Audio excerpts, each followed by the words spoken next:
Oke. Oke. Saat ini saya berusia 33 tahun. Di tahun ini, alhamdulillah saya sudah menikah dan saat ini saya tinggal atau menetap di domisili di Cilegon, Banten. Teman-teman kalau ada keluarga ataupun sahabat atau bahkan teman jauh ya, bisa kalau bisa di Cilegon bisa langsung ketemu sama saya, kita diskusi untuk di area sini.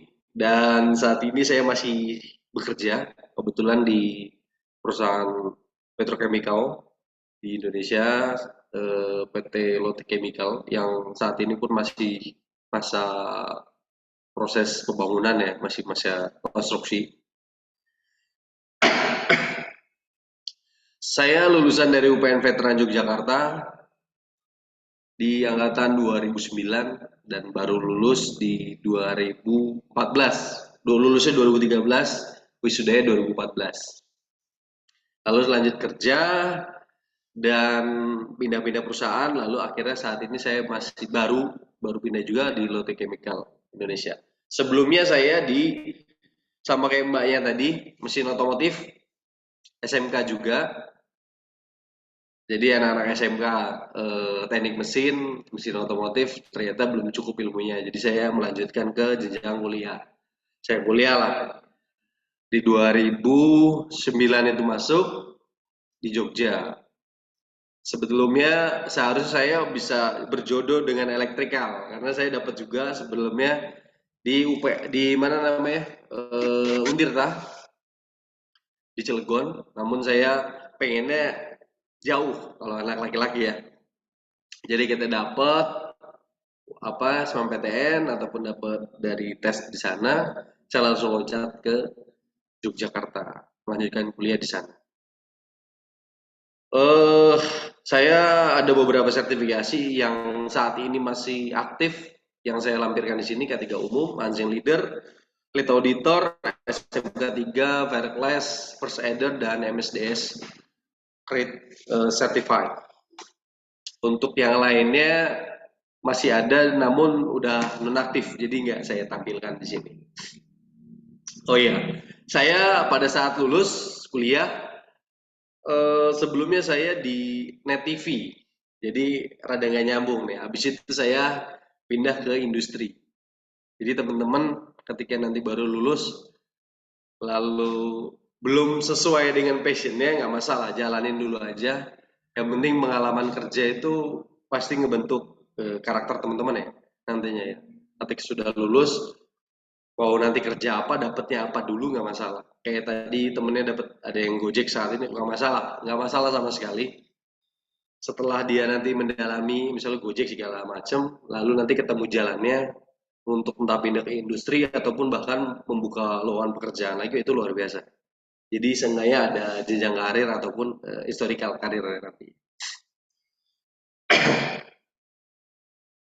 Nomor handphone dan nanti ada email jika nanti ada yang mau ditanyakan di luar dari ini silakan, monggo saya terbuka buat diskusi dan lain hal.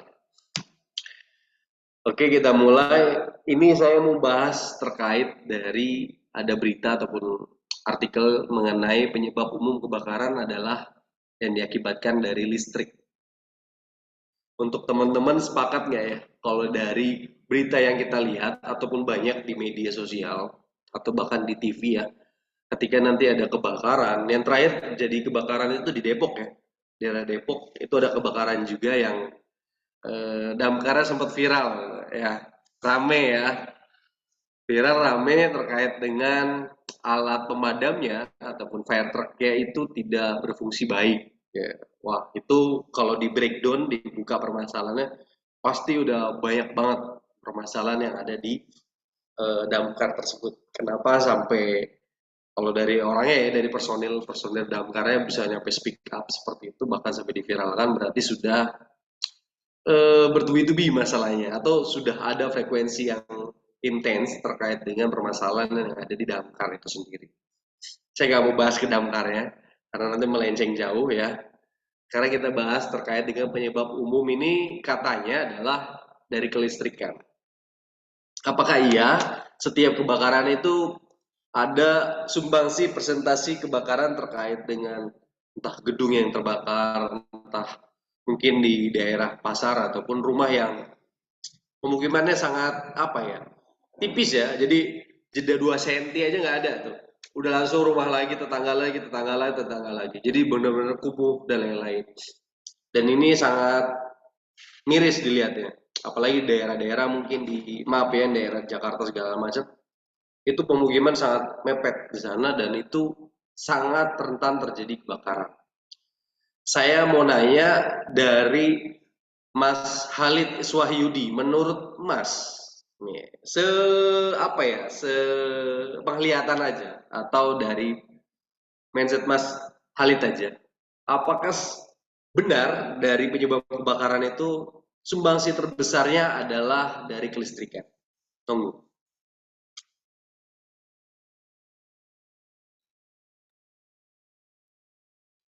Hmm, tadi pertanyaannya terkait ya Pak, sumbangsih listrik kan Ya, ya. menyebabkan Apakah kebakaran. kebakaran ini yang ada di Indonesia kebanyakan sumbangsi terbesarnya adalah kelistrikan? Oh, eh, kebanyakan menurut saya iya Pak, karena dari kasus-kasus tuh kan eh, biasanya kebakaran awal tuh dari satu rumah. Nah itu dia merembet lewat kabel-kabel gitu. Jadi apinya merembet dan menyebabkan rumah yang lain tuh juga ikut terbakar gitu Pak. Oke, berarti Jadi besar sumbangsi banget. mungkin ya, mungkin berarti menurut Mas Halid sumbangsi terbesarnya kemungkinan juga dari kelistrikan ya. Iya Pak. Oke, Mas Syahrul, ada mau disangkal atau mau ditebal nih pernyataannya? Iya Pak, terima kasih atas pendapat yang sudah diberikan. Mungkin saya sependapat dengan Mas Halid karena di Indonesia itu mungkin sekitar 80% faktor utama penyebab kebakaran itu karena korsleting listrik, hubungan arus pendek. Mungkin itu Pak tambahan dari saya. Oke, saya minta satu lagi ya, Mas Solihin Suwodo, silakan. Ya, penyebab salah satu penyebab kebakaran sih karena arus pendek juga Pak, karena pemakaian kabel yang tidak sesuai dengan standar SNI. Itu aja Pak menurut saya. Oke, ya, Mas Dofan mau komentar?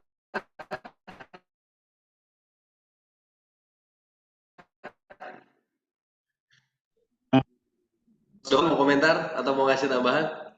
Banyak ini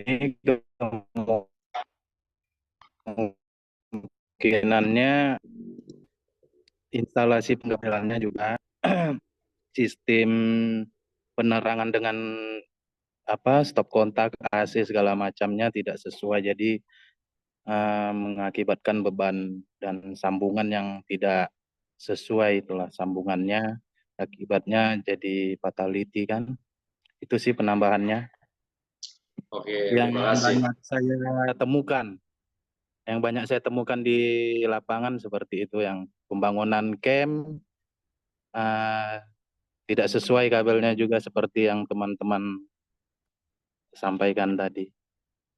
Oke, terima kasih semuanya. Kita buka ya. Ini adalah data penyebab kebakaran dan ini datanya diambil dari Mabes Polri katanya.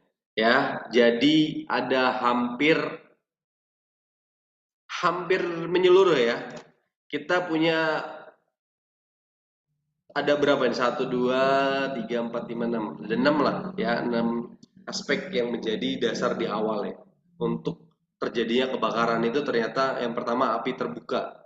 Kalau api terbuka ini flyover dan lain-lain ini bisa menyebabkan kebakaran masih banyak faktornya ya. Bisa terjadi memang karena sengaja dibakar namun tidak terkontrol jadi terbakar. Lalu kelistrikan menjadi nomor urut 2 dengan persentase 26% ya. Lumayan tinggi 26%. Berarti apakah masih butuh orang-orang safety? K3 listrik ini untuk mengcover atau menghandle kondisi-kondisi di mana ternyata masih banyak juga ya terjadi kebakaran-kebakaran yang diakibatkan dengan listrik. Berarti masih butuh ya teman-teman ya. Jadi teman-teman kesini nggak rugi. Ternyata memang masih banyak kebutuhannya terkait dengan K3 listrik. Dengan K3 listrik ini setidaknya dari sekarang 20 orang, kalau teman-teman masing-masing balik ke perusahaan masing-masing dengan perusahaan yang mungkin karyawannya kisaran 100 sampai 500 atau 500 sampai 1000, ini sudah bisa teman-teman bisa mewakili dari pemerintahan untuk memberikan edukasi secara gamblang terkait dengan K3 listrik. Dengan poin-poin pentingnya gimana cara kita menghandle kelistrikan secara baik dan benar agar tidak terjadi kebakaran itu sendiri ataupun short yang terjadi di rumah-rumah ataupun camp tadi ya yang ada di daerah mining di sana yang bisa terkontrol dengan baik. Jika memang tidak bisa dikontrol dengan baik, pasti dampaknya adalah fatality atau damage property ya. Kalau damage property udah pasti entah kebakaran atau kerusakan yang berlebihan yang diakibatkan dari kelistrikan tersebut. Namun biasanya kerusakan ataupun dampak yang diakibatkan oleh kelistrikan itu yang dikhawatirkan semua berdampak kepada si personilnya masing-masing atau bahkan berdampak bukan ke orang elektrikal ya, bahkan ke orang-orang sekitar atau karyawan-karyawan yang ada di sana. Ini yang sangat riskan ya, itu yang bahaya.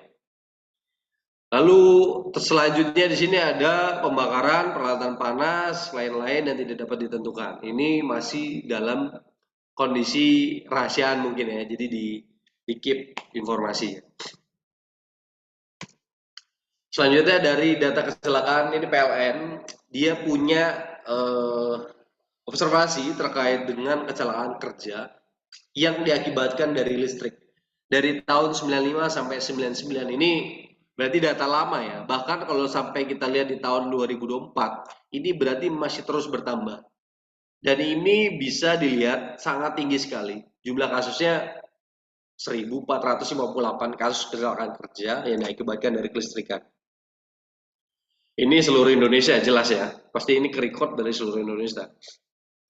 Otomatis K3 yang ada di lapangan atau K3 yang ada di PLN, dia merecord dan menginformasikan ke pusat. Lalu ada pendataan seperti ini. Jadi pengumpulan datanya sudah sampai tinggi sekali ya, sampai 818 orang fatality atau meninggal dunia diakibatkan tersetrum ataupun terbakar dikarenakan listrik yang tidak terkontrol ataupun tidak termonitoring dengan baik.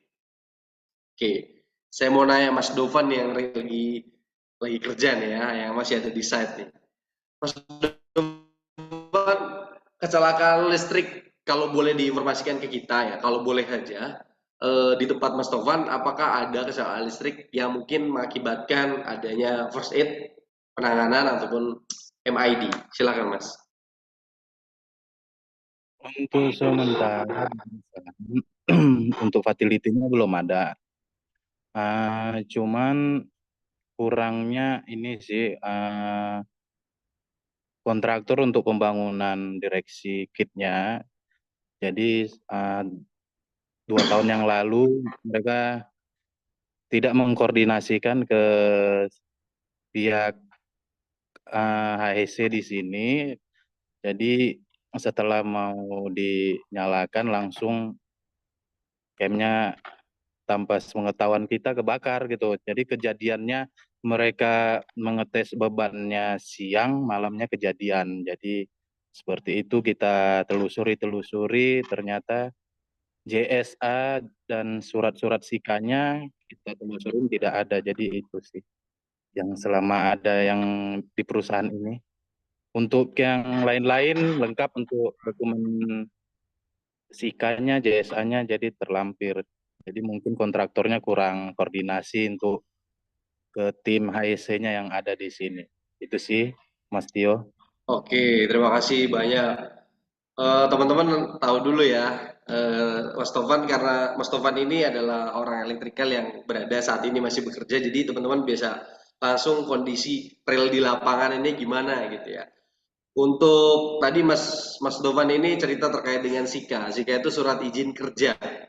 Jadi surat izin kerja atau permit ya, permit ya, perizinan ya. Jadi kita sebelum bekerja, mau internal perusahaan maupun eksternal perusahaan, itu jika ingin bekerja atau melakukan sesuatu di area pabrik, entah di mana area itu berbahaya atau tidak, jadi wajib ada yang namanya SIKA. Kalau mungkin di tempat Mas Dova namanya SIKA atau permit sebutannya, atau tempat-tempat teman-teman yang lain di mana itu pasti ada penyebutan yang namanya permit. Permit itu akan ada tempelannya atau lampirannya. Lampirannya ada yang namanya JSA, Job Safety Analyst, yaitu semua langkah-langkah pekerjaan yang akan teman-teman lakukan di lapangan itu semua di breakdown di situ. Itu dituliskan secara detail di situ. Langkah kerjanya apa, penanggulangannya apa, dan APD-nya apa, bahkan dampak yang diakibatkan jika terjadi kecelakaan. Itu SIKA dan JSA ya. Jadi teman-teman harus biar ini ya, biar nambah ya. Jadi ketika kita bekerja di satu perusahaan ataupun perusahaan nanti sudah bekerja masuk dan kita ingin melakukan sesuatu, tadi misalnya ada yang bekerja teknik mesin ya, pengen ngeganti motor di area kerja atau di area di lapangan di ruang produksi, dia harus membuat SIKA atau permit izin kerja dulu. Lalu permit itu di approval atau ditandatangani ya, diketahui juga oleh owner area yang punya area di area produksi itu siapa nih bosnya, minta tanda tangan, lalu kita minta tanda tangan juga, lalu ke pihak maintenance sendiri yang memang notabene base-nya dia harus melakukan pekerjaan tersebut juga dia harus ada approval bahwa mengetahui saya orang pihak maintenance memberikan izin untuk bekerja dan bekerja di area yang punya izin si area mungkin produksi, jadi kita harus tahu saling mengenal. Kalau case yang terjadi di Mas Dovan tadi, tidak adanya permit, betul ya Mas Dovan ya? Tidak adanya permit, lalu tidak adanya koordinasi yang berjalan dari pihak yang mengerjakan dengan owner area mungkin, dan lalu juga ditambahkan oleh pihak safety-nya. Pihak safety pun tidak mengetahui bahwa adanya pekerjaan. Setelah itu dikerjakan. Ketika sudah dikerjakan terjadilah miskomunikasi dan itu terjadi kecelakaan kerja. Dan ini sebenarnya banyak case terjadi dengan kondisi tersebut. Saya kasih tahu teman-teman kuncinya untuk sebagai safety K3 listrik itu kuncinya satu aja. Kalian harus paham terkait dengan isolasi energi. Isolasi energi ini adalah bagaimana cara kita atau si K3 listrik ini menghandle semua energi yang ada. Kalau di K3 listrik berarti energi yang utama adalah listrik. Jadi kita harus bisa menghandle kondisi listrik. Caranya gimana Pak? Caranya adalah gimana caranya kalau kita di tempat industri atau perindustrian itu punya yang namanya sistem yaitu LOTO, lockout take out. Kalau pernah dengar, LOTO ini adalah senjata utama dari orang-orang elektrikal. Kalau orang-orang K3 listrik juga pasti punya LOTO dengan kebijakan masing-masing. Setiap perusahaan itu punya kebijakan masing-masing terkait dengan LOTO. Di tempat Mas Dovan pasti punya LOTO juga. Karena LOTO ini biasanya digunakan untuk semua karyawan. Semua karyawan yang bekerja dengan basic, entah itu bertemu dengan mesin, entah itu bertemu dengan produksi, entah itu bekerjanya jarang-jarang masuk area produksi, itu semua wajib dibekali LOTO, namanya lockout take out atau padlock. Ya, nanti akan ada teman-temannya aksesoris padlock teman-temannya dan lain-lain lah. Itu banyak sekali aksesorisnya. Dengan demikian, ketika kita sebelum bekerja atau teman-teman nanti ada yang ingin bekerja lalu berhubungan dengan kita atau pihak K3 atau pihak HSE, nanti teman-teman jadi HSE misalnya, mereka akan ke kita dengan membawakan lampiran tadi JSA dan permit. Kalau penambahannya biasanya kalau di konstruksi adalah masih project, biasanya metode kerja dilampirin, izin kerja dilampirin, ya sertifikasi dilampirin, semuanya dilampirin. Itu satu bundle sama permit dan instruksi kerja atau JSA tadi. Itu semua satu bundle diberikan kepada HSE. Dan HSE sebagai HSE akan mereview. Ini orang kerjanya gimana, kerjanya di mana, dan metode kerja yang digunakan itu seperti apa. Seorang HSE harus bisa menganalisa dari semua aspek tersebut. Dari bundle tadi, berkas-berkas tadi, dari permitnya, dari JSA tadi. Ketika sudah paham, si orang HSE ini, Seorang ASC bakal pasti menanyakan yaitu namanya isolasi sistem tadi, namanya padlock ataupun Bluetooth tadi. Pak, Bu, Mas, Mbah, siapa bukannya ditanya. Ada padlock atau tidak? Atau Bapak Ibu cara mengisolasi sistemnya seperti apa? Karena kita gambar ya, sekarang kita bayangkan ketika nanti ada suatu perusahaan atau di rumah lah ya. Kita ambil contoh rumah. Di rumah kita mau ngebenerin listrik. Kita mau ngeganti lampu kamar mandi. Ya. Kita mau ganti lampu kamar mandi, apakah listriknya dimatikan atau tidak? Oke, saya mau nanya sekarang ya. Kalau matiin mau ganti lampu listrik kamar mandi, ya, Mas Harrofi, boleh Mas? Saya minta dong ini ya, masukannya, insight-nya. Kita mau ganti lampu kamar mandi, listriknya dimatiin atau tidak? Biasanya saklarnya aja dimatikan. Saklarnya aja ya dimatiin. Iya. Oke. Selanjutnya Muhammad Gilbrad Tarak. Wah, saya belum kenalan ini tadi ini. Mas Gilbrand. Gilbrand. Wakil Presiden tak? Bukan ya? Bukan, Pak. Oh, bukan ya. Oke.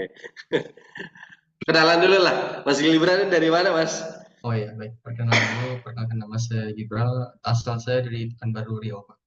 Oh, Riau. Oke. Jauh-jauh semua ini ya, Mas Febri ya. Iya. Oke, Mas Gibran. Saat ini sedang bekerja atau baru lulus atau sedang kuliah? Saya fresh graduate, Pak. Lulus Fresh tahun graduate. kemarin. Dari mana? Dari Universitas Andalas. Universitas Andalas. Andalas. Oke. Jurusan? Jurusan Teknik Elektro. Oke. Elektro, listrik, mesin, mantap. Oke. Menurut Mas Gibran nih, gimana nih? Diganti atau dimatiin saklara aja atau dimatiin listriknya? Kalau menurut saya, kalau untuk mengganti lampu saja mungkin hanya perlu mematikan saklar saja. Saklar aja ya. Oke. Oke. Jadi kalau kita mau ganti lampu listrik ataupun entah lampu kamar mandi, lampu dapur, lampu garasi dan lain-lain, pasti kita cuma mematikan saklarnya saja. Aku menonaktifkan elektrikal ataupun listrik yang ada di area tersebut. Betul ya? Jadi nggak satu rumah dimatiin ya. Ibu lagi masak nasi, jadi nggak bisa tuh magicom ya kebakar tuh ya, nggak bisa ngebakar tuh ya. Nasinya ini nggak matang-matang ya, bapak udah teriak-teriak ya. Jadi tidak harus dimatikan secara menyeluruh dalam satu rumah. Jadi hanya dimatikan saklarnya saja. Sama demikian, kalau misalnya kita bekerja dalam perusahaan, kita mau ganti motornya aja, berarti kita hanya perlu mematikan area tersebut saja. Kelistrikan di area tersebut. Kalau mematiin area tersebut, berarti kita harus memastikan area itu mati. Betul? Dimatiin lah dulu ya, turun dia. Kalau nanti di perindustrian itu ada ruang namanya MCC room. MCC room ini electrical komponen semua. Di sana kalau kata orang industri, kalau kata orang-orang manufacturing itu otaknya listrik di situ. Jadi kita mematiin nyawa-nyawanya ini. Oh, mesin A, mesin B, mesin D di lantai 7, di lantai 5, di lantai 4 dengan mesin sekian nomornya. Ya udah tinggal dimatiin, setek dimatiin. Atau MCB-nya dimatiin. Jadi teman-teman yang ingin mengganti motor atau mengganti komponen lainnya yang memang suku cadang sudah rusak, itu bisa bebas mau ganti. Jadi lebih gampang, lebih enak. Basic knowledge secara gampang ini adalah harus paham terkait dengan apa yang kita lakukan dulu. Makanya nanti sebagai seorang HSC wajib paham dulu areanya mana, barang apa yang mau diganti, harus paham juga, dan potensi apa yang ada di sana. Dan bukan hanya areanya ataupun mesinnya, tapi kita harus juga paham juga area kerjanya di sana. Oke, jadi kalau sudah tahu cara mematikannya, tadi pakai padlock ya. Ketika sudah MCB dimatikan, pastikan tidak ada orang lain yang menyalakan elektrikal tersebut. Atau switch on, switch off-nya sudah dipastikan tidak ada yang menyalakan atau mematikan. Dengan cara menggunakan padlock tadi. Padlock itu bentuknya gembok. Nanti akan detailnya ada di mungkin bukan di electrical dasar safety, tapi nanti akan ada jenjang selanjutnya. Nanti bisa Mas Febri untuk tahapan selanjutnya ya, bisa training selanjutnya. Saya hanya ngasih gambaran dulu aja. Jadi nanti padlock ini, penggambaran terkait dengan padlock atau isolasi sistem ini ada training khusus ya Mas atau Mbak. Jadi bisa nanti diskusi dengan Mas Febri. Nah, padlock ini berfungsi sebagai alat untuk mengisolasi energi. Tadi saya sebut bukan hanya energi listrik, tapi energi air bisa ditahan. Energi angin dengan penggunaan kompresor pun bisa ditahan di sana. Lalu potensial mekanikal yang ada di area kerja nanti pun bisa ditahan dengan isolasi sistem yang disebut adalah padlock. Ketika padlock sudah digunakan, nanti bisa searching ya, sambil searching padlock itu apa atau loto itu apa. Padlock ini digunakan untuk mengisolasi tadi atau MCB-nya orang lain. Ya, kalau di rumah berarti saklar yang di rumah ya itu diinformasi dulu, dikasih, entah kalau di rumah kan nggak ada padlock ya, jadi kalau di rumah saklarnya mungkin diisolasi ya, terus dikasih tulisan sedang pergantian lampu, atau kalau nggak ada atau cuma ada ibu atau kakak di rumah ya bilangnya aja, Ma, Mbak, Ibu, Bunda atau siapa panggilannya, saya lagi mau ganti lampu, jadi tolong jangan mengaktifkan saklar ini. Kalau enggak nanti saya takut khawatir kesetrum. Ya. Informasi ini diberikan sama dengan nanti yang akan tertulis ketika nanti kalian kerja di lapangan. Padlock sudah diberikan, berarti informasinya seperti apa? Informasinya diberikan secara tagging. Nanti ada tagging katalog. Tagging katalog ini akan dicantolkan di area di mana kita mengunci ataupun menghubungkan atau mematikan saklar dan energi tadi. Di ruang MCB kita tulisin, sedang ada perbaikan. Jangan diaktifkan. Oke. Lalu area kerja tersebut atau PMCB yang tadi kita kunci itu digembok dengan padlock tersebut, dan kuncinya itu biasanya kita yang nyimpen. Jadi orang lain nggak bakal bisa buka gembok itu tanpa kunci yang ada di kita. Karena kita yang kerjain ya. Jadi kalau kita yang ngerjain, kunci itu wajib kita yang megang. Kalau enggak repot urusannya. Kuncinya taruh ke temen, ya. Temennya datang kerja, wah ini si Gilbert gimana, udah kelar belum ya kerjaannya? Oh udah kali ya, udah lama deh. Bukalah dia, dinyalain lah. Langsung saklarnya dinyalain. Itulah bisa terjadi kecelakaan yang dialami oleh perusahaan-perusahaan. Mungkin banyak lagi teman-teman yang di sana kesalahan kerjanya dikhawatirkan ataupun didasari dari informasi yang tidak tersampaikan dari padlock sistem tadi atau isolasi sistem tadi. Oke. Ini berarti mengapa K3 listrik diperlukan? Oh, masih perlu. Berarti keselamatan ternyata merupakan hal yang utama. Nah, ya, nanti tinggal dibaca teman-teman. Kehidupan masyarakat, beragam dan lain-lain. Oke. Karena kurangnya informasi atau kurangnya pemahaman. Di luar teman-teman yang saat ini masih ada di luar sana ya. Listrik ini sebenarnya tidak bahaya jika kita tahu penanganan yang baik dan benar seperti apa. Dan kita tahu sumbernya dari mana, atau gimana caranya, cara menghandle electrical ini atau kelistrikan ini bisa kita sesuaikan dengan kemampuan dan kebutuhan kita. Sisanya ya kita biarkan saja, ataupun kita tidak bisa menerima listrik yang dari incoming itu masuk ke dalam area kerja kita ataupun ada di rumah kita. Jadi gimana caranya kita menghandle dengan baik, penanganan dengan baik, dan mengisolasi dengan baik. Selebihnya itu masih bisa kita kontrol. Jadi masih butuhkah? Masih. Bahkan masih kurang orang K3 listrik di luar sana. Bahkan perusahaan-perusahaan yang sudah saat ini berkembang pun itu masih sangat sedikit, dan masih sangat sedikit yang pemahaman terkait dengan elektrikal ataupun K3 listriknya. Karena yang dibutuhkan, wah udah ada cukup K3 umum, udah cukup lah. Sebenarnya enggak. Ya, K3 umum ini benar secara umum dia pemaham. Cuman pemahaman ini tidak secara menyeluruh. Ketika K3 umum ini sudah menghandle, menurut perusahaan sudah cukup lah. Enggak juga. Kenapa masih banyak, kalau kita lihat ya, elektrikal misalnya contoh kayak spesialis scaffolding inspector. Ya, dia juga bukan K3, tapi itu pekerjaan khusus. tapi pekerjaannya ada di dalam pembahasan K3 umum. Jadi apakah masih butuh? Butuh, sangat butuh. Pekerjaan confined space atau area yang ada di ruang terbatas. Ya, masuk gorong-gorong ya, Mas Dovan ya, pasti ada confined space ya di sana ya. Masuk mining dan lain-lain. Ketika di sana hanya ada orang K3 umum ya, itu tidak cukup. Jadi harus ada spesialis penanganan ke area kerja tersebut atau penanganan area kerja tersebut. Jadi kalau listrik ya listrik. Kalau gas pun ada, pemeriksaan gas pun ada sertifikasinya sendiri. Ya.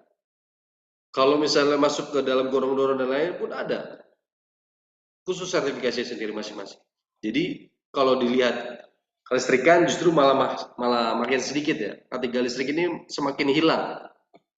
Ya, bersyukur teman-teman sudah bisa join di sini dan ikut PT Satya saat ini juga sedang menggencarkan itu. Jadi biar K3 listrik ini bisa membumi lagi dan menjamur lagi di Indonesia.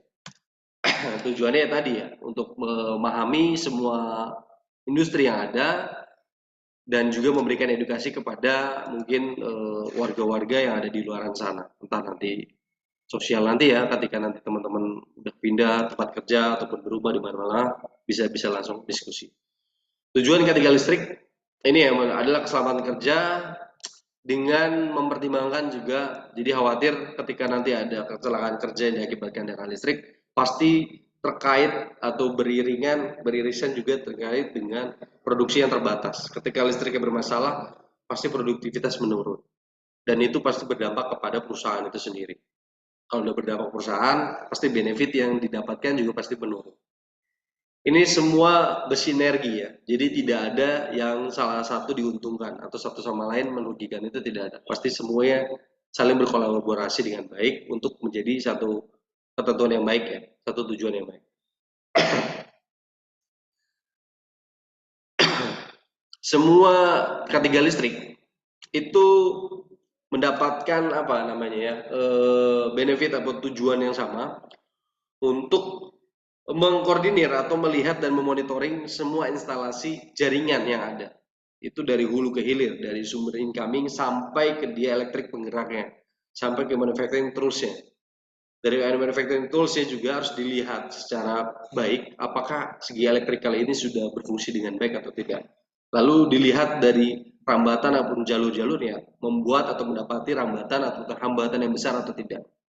Ketika punya hambatan yang besar, ini yang dikhawatirkan adalah tekanan hambatan yang besar dengan jaringan atau penampang yang tidak cukup mengantar. Khawatirnya ada short atau ada lompatan dengan berindikasi dari sumber panas yang meningkat. Sumber panas yang meningkat ini biasanya khawatir bisa meningkatkan atau menjadi indikasi barang tersebut atau mesin tersebut ataupun tools-tools yang lain itu bisa menjadi trouble. Dengan adanya konmon ini orang-orang yang memeriksa suhu panas yang ada di dalam elektrikal. Jadi MCB kalau di rumah ya, kalau kita tahu, saya kasih gambaran. MCB di rumah ini bisa kita kontrol panas atau tidaknya. Kalau suhu badan kita kan pasti pakai termogan ya, sama. Itu juga pakai termogan, cuman hanya untuk mesin. Kalau kita dulu zaman COVID ada termogan yang buat mesin sama yang buat manusia. Nah, termogan ini bisa dilihat ataupun disodorkan ke disoroti ke MCB yang ada di area kerja. Nah, MCB ini yang buat menjadi indikasi bahwa orang-orang elektrikal ini buat kerja. Biasanya kalau orang-orang elektrikal maintenance di manufacturing bekerjanya berdasarkan dari mengontrol dari termogan ketika sudah dicek membuat indikasi dengan parameternya, dan itu pasti mengindikasikan buat dilakukan preventive maintenance. Dasarnya ke situ. Tanggung jawab K3 listrik ada dua, yang tanggung jawab adalah menyediakan melayani menggunakan daya listrik. Ini bukan arti dalam aspek kita yang menyiapkan ya. Kalau Bapak saya butuh colokan terus kita yang ngasih colokannya, bukan seperti itu. Tapi menyediakan, melayani kapasitas listrik ini yang baik dan tidak dalam kondisi lompatan ataupun frekuensi daya listriknya meningkat atau tidak beraturan. kita mengontrol dengan baik dengan cara mungkin penambahan elektrikal yang lainnya, penambahan MCB yang lainnya. Teman-teman, kalau misalnya kita bahas K3 listriknya, ini bukan dalam berarti kita bagaimana cara mengamankan listrik-listriknya, bagaimana tools-tools yang gunain segala macam. Bukan dalam arti spesifik teknis kelistrikan ya, penanganan listriknya seperti apa. Tapi kita harus memberikan wawasan atau gambarannya kepada teman-teman di lapangan, teman-teman elektrikal, operator, bahkan nanti foreman ataupun yang lainnya, bahwa isolasi atau penanganan dari handling energinya ataupun listrik ini bisa di cover dengan baik. Nah, itu adalah tanggung jawab dari K3 listrik dengan cara pengontrolan yang baik dengan penggunaan dengan PIC yang ada di area kerja. Lalu tugas yang lain yang melayani menggunakan listrik, keselamatan listrik. Oke. Ini sudah ada penanganannya, penanggung jawabnya, lalu upayanya juga ada. Berarti kalau kita punya upaya, berarti kita punya program yang ada. Kalau sudah punya program, berarti kita punya tahapan preventif, korektif. Kalau sudah punya tahapan preventif dan korektif, ini harus punya bridging. Dengan nantinya akan ada evaluasi. Ya, ini penting buat teman-teman K3 listrik karena program-program yang ada ini harus di bridging dari awal. Ketika memang harus berkolaborasi dengan orang-orang elektrikal dan biasanya orang-orang K3 listrik itu cenderung memang orang maintenance ya, orang maintenance yang ada dan dia biasanya levelnya lebih top ya di atas ataupun lebih tinggi di atas level operator bahkan foreman yang ada. Jadi teman-teman bisa menunjang salah satu bisa menunjang karir teman-teman ketika nanti sudah punya K3 listrik ya.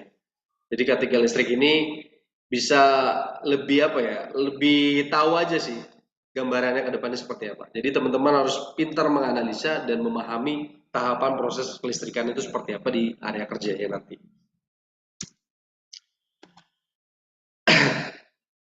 Dasar keselamatan kerja, prinsip ketika merupakan kewajiban. Oke. Yang tadi saya sebutkan ya, K3 listrik ini biasanya cenderung dengan maintenance. Orang-orang maintenance ini biasanya datang dengan pekerjaan yang banyak. Ya, orang maintenance juga bekerja berdasarkan rekomendasi ataupun request dari orang-orang departemen lain. Orang departemen lain ataupun departemen yang lainnya, kalau dalam satu perusahaan itu banyak departemen-departemennya ya. Bahkan sampai departemen HRU pasti minta rekomendasi, Pak, electrical, mohon Pak dicek di gedung A, B, C, D, F, G. Ini listriknya mati nyala Pak. Nah, berarti orang departemen HRD tadi akan membuat WO, working order biasanya ya, working order atau pemesanan orang untuk dilakukan pemeriksaan kerja di area kerjanya ataupun di area yang bermasalah tadi. Area yang bermasalah di mana? Misalnya di gedung A atau di building mana, dia memberikan arahan untuk memberikan orang untuk memeriksa area-area kerja yang ada di sana. Nah, area kerjanya itu berdasarkan dari WO tadi. Mas Dovan, saya mau nanya Mas Dovan nih. Pengalaman sebagai, ini Mas Dovan sudah menjadi K3 listrik atau belum? Belum. Oh belum, oke. Berarti saat ini masih atau technician, foreman, supervisor? Technician. Oke. Berarti jenjangnya masih panjang ya Mas ya? Oke, mantap. Saya mau minta gambaran dari Mas Dovan nih. Untuk seorang electrical, tahapan apa yang dilakukan pada saat sebelum bekerja sampai akhir pekerjaan? Kalau misalnya ada pekerjaan ya, saya pengen minta gambaran dari Mas Dovan. Nunggu Mas. Tahapannya kita harus kerjanya dari fungsi terkait apabila ada suatu permasalahan, dan yang kedua kita mengecek area sembari mengurus dokumen-dokumen seperti JSA, SIKA, dan kita mengecek lapangan, dan kita juga harus mengenalin situasi keadaan di lapangannya, seperti kita untuk perbaikan pompa atau pengecekan kabel yang seperti yang di sini kebanyakan banyaknya ini kan karena stabilannya tegangan listrik di sini, jadi ada korslet dan kedua itu membabat rumput kena kabel. Jadi kita memastikan dulu aman dan tidaknya, dan sembari itu kita mengecek SIKA-nya, JSA-nya, apakah sudah tervalidasi atau belum. Jadi kita yang ketiganya kita menunggu dokumen JSA dan SIKA-nya. Dan apabila sudah, kita bekerja dan kita menglotokan jalur yang tadi ada yang mau kita kerjakan, seperti pengkabelannya kena babat rumput atau korsleting atau motor pompa yang rusak. Jadi kita harus lotokan, dan setelah kita sudah memastikan off jalur pompa tersebut, kita memastikan lagi apakah tidak ada sumber, dan adanya tidak. Jadi kita pastikan dari nol ke pas ke groundingnya, dan kita kalau sudah aman, baru kita eksekusi permasalahannya. Setelah itu kita koordinasikan ke fungsi terkait yang memberikan surat perintah tadi.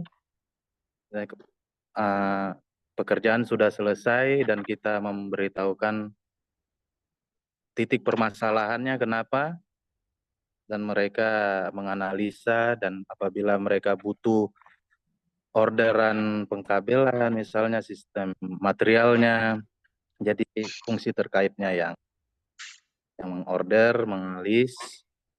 Apabila bisa kita selesaikan tanpa penggantian, kita wajib melaporkan ke tim AEC-nya juga, ke tim pengamannya juga, security-nya, ke tim fungsi terkaitnya yang memberikan laporan terhadap kita sebagai eksekutor di lapangan. Dan setelah selesai, kita meng-cross-check kembali. Kita melepaskan loto, kita on-kan breaker, kita pastikan lagi, kita ukur atau tidak, dan setelah sudah tidak ada, kita pembersihan areal. Dan begitu kalau di lapangan di sini, Mas Tio. Sekian. Oke, siap. Terima kasih Mas Dofan. Maaf ya Mas ya, saya minta tanya jawab terus karena harus ada gambaran juga nih buat teman-teman di lapangan gimana. Apalagi yang nanti fresh graduate, yang masih baru lulus atau bahkan masih ada yang kuliah ya. Jadi dunia kerja atau bahkan nanti kalau sudah PKL dia pasti punya gambaran untuk di dunia kerja gimana. Kira-kira seperti itu. Betul. Di lapangan yang sekarang saya alamin. Sekian. Betul. Terima kasih. Siap, terima kasih Mas. Jadi teman-teman, sebelum orang elektrikal bekerja itu ternyata banyak tahapannya. Yang pertama mungkin dia kerjanya juga berdasarkan dari work order atau pesanan pekerjaan. Ya, pesanan pekerjaan ini biasanya nanti ya tadi saya sebutin ya.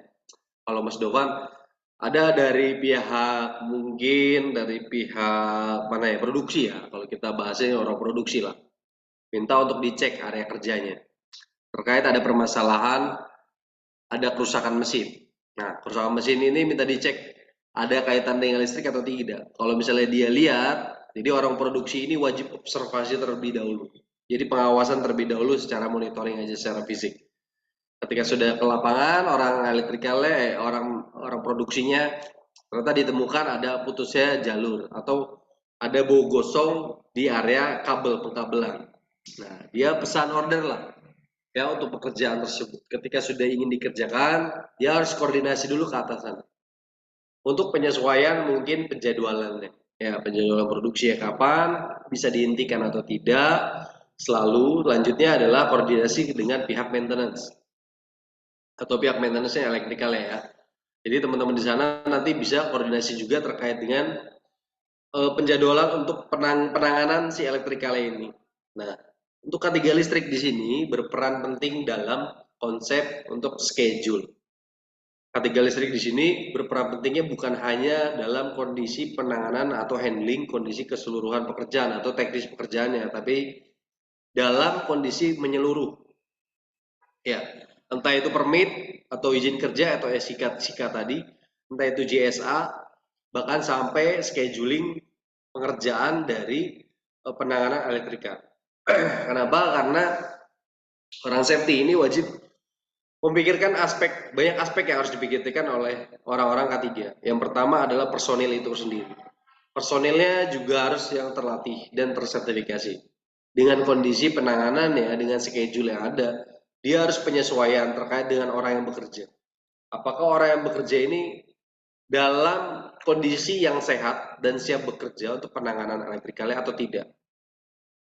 Lalu yang kedua, orangnya ini apakah habis atau sudah atau masih dalam kondisi misalnya baru datang terus basah badannya, ya dalam kondisi fit atau tidak, atau habis kehujanan atau semalamnya habis misalnya begadang dan lain-lain. Ini harus dicek benar-benar dari personil, secara personilnya. Lalu ketiga adalah kepemahaman dari elektrikal. Ini orang yang penanganan ini gimana nih? Udah paham atau belum secara metode kerjanya? Knowledge-nya sampai sejauh mana? RST-nya paham atau enggak? Secara umum ya, basicnya misalnya RST ini mana nih ya? Ini paham nggak nih orang? Jadi orang-orang K3 ini wajib mengetahui sampai ke basic personil-personilnya. K3 listrik ya. Lalu jika sudah, dia harus wajib menanyakan atau secara informasi, secara gamblang aja dia langsung menanyakan, Pak, ketika ada ini yang rusak, Bapak tahu nggak tahapannya apa? Jadi pengecekan informasi dan pemberian informasi secara JSA juga harus bisa disampaikan oleh pihak K3 listrik. Dan sebelum bekerja pun dia harus juga bisa monitoring dengan schedule-nya. Ketika sudah sampai, schedule sudah aman, orang-orang sudah siap bekerja, sebelum bekerja pun dia harus melihat juga area kerjanya seperti apa. Jadi banyak aspek sebagai K3 listrik ini wajib menganalisa terlebih dahulu atau observasi terlebih dahulu sebelum memulai bekerja. Pak, lama banget ya kerjanya? Oh ya betul. Jadi K3 listrik ini, makanya orang K3 itu rata-rata disebutnya orang ini ya, nahan-nahan kerjaan, bikin lama kerjaan dan lain-lain. Sebenarnya yang kita prioritaskan adalah keselamatannya dari orang tersebut. Itu yang pertama. Yang kedua adalah menjaga fasilitas perusahaan itu berfungsi dan berjalan dengan baik ke depannya. Jika memang ini analisa atau observasi ini tidak dijalankan, khawatir ada miss yang kelewat, ya, yang kelewat dari kita, penanganan mereka, penanganan kereta dari gambaran kita sendiri, itu bisa berdampak fatal ya, entah itu nanti dampak ke personil sendiri ataupun ke fasilitas yang ada. Khawatirnya ke situ, ya. Walaupun nanti sudah ada dengan sistem yang ada, dari sistem elektrikalnya juga penanganan kebakaran, proteksi kebakarannya dari area elektrikal juga bisa di cover dengan baik. Itu nanti ada pembahasan yang lebih lanjut. Ya. Untuk K3 listrik tadi, ketika nanti sudah digambaran, schedule sudah ada, personilnya sudah kita pahami dari knowledge-nya, dari kesehatannya, dari metode kerja, cara penanganannya, dan tools-nya juga. Ini semua sudah kita pahami, itu baru kita bisa berikan gambaran bahwa bisa dilakukan pekerjaan. Jadi tidak segampang, udah benerin. Nah, kalau kayak kita gampang ganti lampu di rumah, nggak segampang itu ya. Tapi kalau sudah di area produksi atau di area kerja, di manufacturing, tadi project dan lain-lain, itu butuh proses tahapan yang tinggi. Apalagi kalau di Mas Dovan tuh di Pertamina ya, wah itu birokrasinya panjang banget, lalu administrasinya pun, waduh, luar biasa. Bahkan sampai kelengkapan permitnya, sampai kapan terakhir di training ya. Jadi absensi dan lain-lainnya sangat tinggi. Itu sangat teliti banget, harus dicek ya, sampai seperti itu. Kita beranjak ke peraturan dan standar K3 listrik. Ini peraturannya ada 4 aspek yang harus jadi standar atau jadi base dasar dari K3 listrik. Yang pertama dari Kementerian Perindustrian ataupun Kementerian Ketenagakerjaan terkait dengan PP peraturan perusahaan atau peraturan perundang-undangan yang ada. Lalu nanti standar nasionalnya, SNI-nya, dia punya acuan sendiri terkait dengan tools dan equipment ataupun bahan-bahan elektrikal yang diberikan standar Di Indonesia pakainya ini nih. Nah, ini standarnya di sini. Semua acuannya di sini semua. Lalu secara internasional ada namanya EIC. Di sini juga standarnya. Kalau di safety secara umum itu ada disebutnya ANSI, NFPA dan lain-lain. Ya, itu sebutannya adalah sebagai standar acuan ataupun standar bagaimana kita tahu tahapan atau standar yang diperbolehkan atau yang diizinkan. Kalau di chemical di tempat saya itu kita pakai NFPA untuk standar yang tidak ada dalam peraturan perundang-undangan di Indonesia.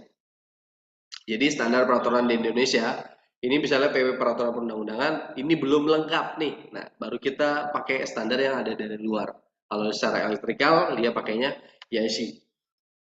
Lalu selanjutnya OHS ini sekarang safety health merupakan standar Amerika. Iya, ini jadi acuan juga untuk sebagai syarat ketiganya. Jadi contoh kalau misalnya pengkabelan harus ada masanya, ya. Jadi harus ada RST-nya, semua harus lengkap. Lalu colokannya biasanya secara umum 3 atau 2 tuh. Nah, itu ada masanya sendiri. Jadi harus ada beberapa colokan yang menggunakan masa yang dijalurkan. Nanti kalau kita bahas masa, nanti kita bahas grounding. Selanjutnya ini dasar-dasar dari keselamatan, ketiganya dasar hukumnya dari peraturan undang-undangnya dari 1970 diturunkan tentang keselamatan kerjanya. Lalu nomor ini keselamatan keputusan Kemenakernya dari 331 BW 2002. Persyaratan listriknya merupakan rambu-rambu utama yang mengagungi biaya listrik diakibatkan pelayanan penyediaan dan penggunaan daya listriknya. Nanti teman-teman bisa buka, di sana dibaca terkait dengan fuel juga, berapa standar fuel dan lain-lainnya, kapasitas tekanan segala macam berapa. Itu lebih ke teknis nantinya. Dan teman-teman harus paham nggak sih? Paham, harus paham sampai sejauh itu. Makanya basic K3 listrik itu lebih enak, lebih relate itu adalah orang-orang elektrikal. Tapi tidak menutup kemungkinan orang-orang di luar sana nanti ya yang misalnya kayak jurusan mungkin komputer, ilmu lain-lain, hukum dan lain-lain itu bisa mempelajarinya. Nggak masalah. Saya orang industri, saya teknik industri, saya juga belajar lain-lainnya nih. Bukan bahkan sampai kemarin saya juga belajar terkait dengan fumigasi. Fumigasi cerita sedikit ya saya.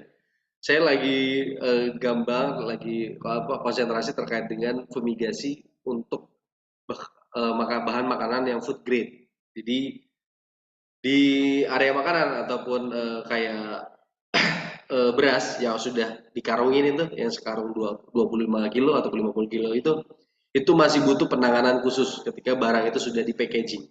Nah, penanganan itu juga harus ditangani dengan sertifikasi yang lebih dalam. Nah, seperti itu. Saya sedang menangani hal tersebut. Jadi teman-teman ketika nanti sudah bekerja, bahkan nanti saat ini yang lagi kuliah pun jangan jangan menutup, wah saya udah cukup seperti ini gitu. Oh, jangan, tapi kalau bisa coba lagi challenge yang lain ataupun ilmu yang lain biar bisa mengembangin diri kalian. Jadi pengembangannya ini lebih banyak, kompleksnya juga lebih banyak. Jadi nanti knowledge-nya sudah ada, kesempatannya datang, jadi teman-teman jauh lebih siap dengan penggambaran hal tersebut. Ini penyebab dan biaya listrik. Ini ada beberapa poinnya. Kabel atau penghantar listrik terbuka apabila tersentuh akan menimbulkan bahaya kejut. Betul. Jaringan listrik ini secara umum ya, jaringan listrik dengan penghantar telanjang, peralatan listrik yang mengakibatkan kebocoran arus listrik. Semua potensi ataupun penyebab bahaya kelistrikan ini biasanya dari kulit yang terbuka atau terjadinya short. Ketika sudah secara fisik kabel tidak berhubung dengan baik, tidak berfungsi dengan baik, atau secara fisik sudah tidak baik, itu pasti mengakibatkan adanya hantaran atau kejutan yang diakibatkan dari lompatan listrik tersebut pada kita. Ya, secara umum kita punya daya listrik juga yang ada dalam tubuh ya untuk pengetaran yang jantung tadi ya. Jadi sensor, syaraf dan lain-lain itu kita punya daya listrik kejut. Namun kita dayanya masih kecil sendiri, sangat kecil sekali. Jadi ada yang pernah dengar yang namanya elektrostatik? Ada yang pernah dengar? Mas Ud pernah dengar elektrostatik?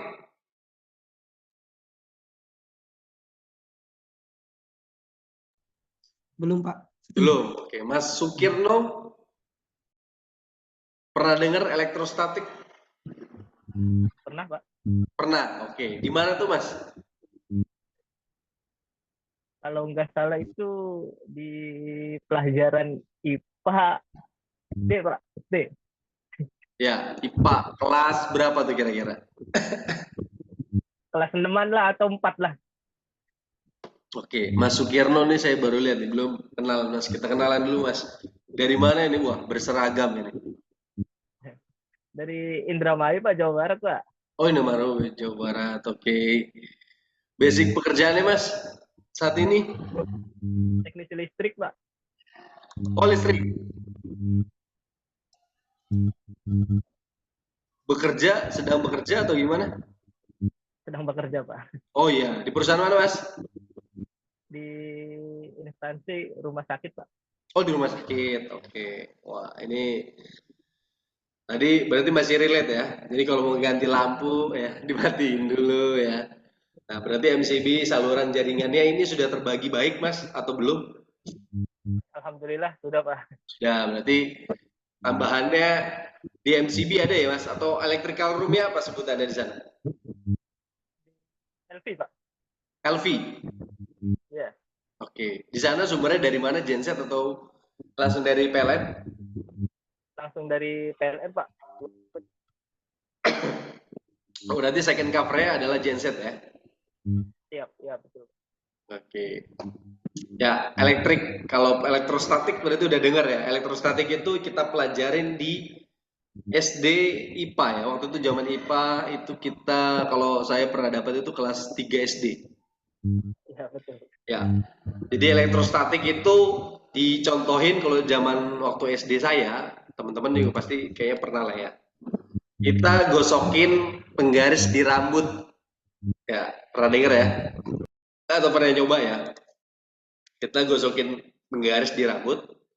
Penggarisnya penggaris yang itu plastik ya, yang putih bening itu dulu ya. Nggak tahu, sekarang pasti masih ada ya. Digosokin, lalu kita tempelin ke kertas. Kertasnya sudah dirobek-robek kecil-kecil gitu. Terus kita tempelin, itu ada elektrostatik. Ya, jadi ada penempelan, seolah-olah nempel kayak magnet ya. Kalau teman-teman belum nyoba, coba aja boleh di rumah ya. Ya, elektrostatik itu di perusahaan itu sangat mudah didapat karena ada beda potensial. Jadi kalau misalnya ada flow ataupun proses, kalau ada pipa, kalau ada selang dan lain-lain, itu dialiri air atau dialiri bahan apapun secara frekuensi tinggi, itu akan menimbulkan namanya elektrostatik. Jadi adanya pergesekan, ada gesekan benda padat yang dihasilkan, yang dapati dari benda padat satu atau media satu dan media lain, itu dapat menghasilkan elektrostatik. Dan elektrostatik ini bisa berdampak kejut. Ya, kalau di pertepungan, industri pertepungan, dia ada transfer tepung atau transfer beras ya, misalnya kalau nggak tepung ya beras ya.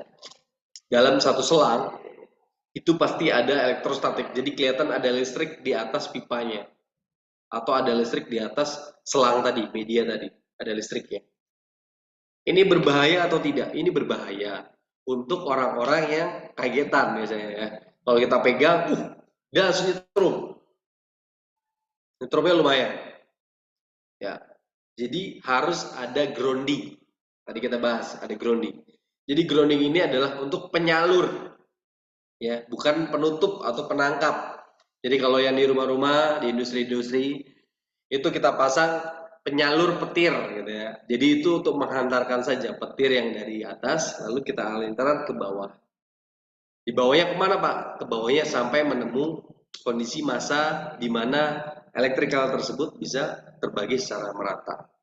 Jadi bukan ditangkap atau bukan pemutus listrik atau pemutus elektrikal yang dialirkan dari petir tadi.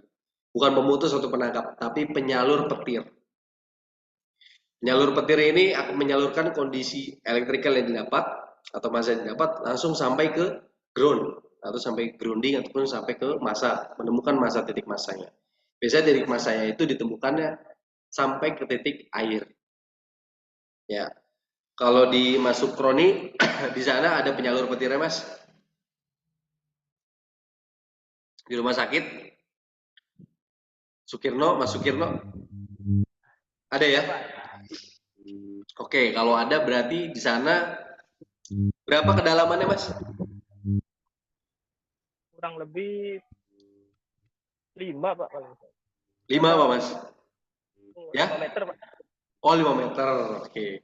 Mas Dovan di sana ada penyalur petir Mas?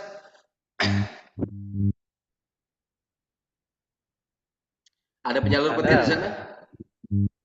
Ada. Kedalamannya berapa Mas?